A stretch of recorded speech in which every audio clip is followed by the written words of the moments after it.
یہ حکایت ہمیں سکھاتی ہے کہ کوئی صرف ظاہری عمل کا نام نہیں بلکہ اصل نیکی وہ ہے جو خالص اللہ کے لیے ہو۔ اگر ہم عبادت تو کریں لیکن دل میں تکبر ہو، دل میں گھمنڈ ہو، اہنکار ہو تو نماز تو پڑھتے ہیں لیکن دوسروں کو حقیر سمجھ کر ہم خراب کر لیتے ہیں، اپنے ہی اعمال کو خراب کر لیتے ہیں۔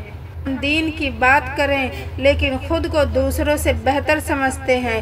یاد رکھو یہ نیکیاں اللہ کے ہاں قابل قبول نہیں، کیونکہ اللہ کو عاجزی پسند ہے، غرور نہیں پسند ہے، اللہ کو تکبر نہیں پسند ہے، اللہ کو جھکنا پسند ہے۔ اللہ کے سامنے سب سے بڑا خطرہ یہ ہے کہ وہ دین کو اپنی خواہشوں کے تابع کرنا چاہتے ہیں۔ آج کل میری قوم کے دین کو اپنی خواہشوں کے تابع کرنا چاہتے ہیں، وہ نماز بھی پڑھنا چاہتے ہیں لیکن گناہوں کو بھی نہیں چھوڑنا چاہتے، گناہ ان کی مجبوری بن گئی۔ وہ دین کا نام بھی لینا چاہتے ہیں لیکن دل میں غرور بھی رکھنا چاہتے ہیں۔ وہ چاہتے ہیں کہ دنیا بھی ان کی ہو اور آخرت بھی ان کی ہو، لیکن یاد رکھو دین اور دنیا ایک ساتھ نہیں چل سکتا۔ آخرت کے لیے ہمیں کچھ چھوڑنا پڑے گا، ہمیں اپنی خواہشوں کو مارنا پڑے گا، ہمیں اپنے نفس کو مارنا پڑے گا۔ میرا اللہ فرماتا ہے اے ایمان والو پورے اسلام میں داخل ہو جاؤ، مکمل طور پر اسلام میں داخل ہو جاؤ، یعنی کہ آدھے قطرے اور آدھے بن کر مت آؤ، پورا کا پورا اسلام بن کر آؤ۔ اگر کردار یہی ہوا تو پھر مثال وہی ہوگی کہ نہ کہ یہ وہی کسی مثال ہو گئی کہ دھوبی کا کتا، نہ گھر کا نہ گھاٹ کا۔ میرے بھائیوں، اگر چاہتے ہو کہ تمہاری نیکیاں قبول ہو، خدا را آج تیار کرو خود کو، تکبر چھوڑ دو، گھمنڈ چھوڑ دو، بڑائی چھوڑ دو، سب اللہ کے سامنے سر جھکا لو اور کہہ دو اللہ سے کہ میں تیرا ہوں اور تیرا ہی رہوں گا۔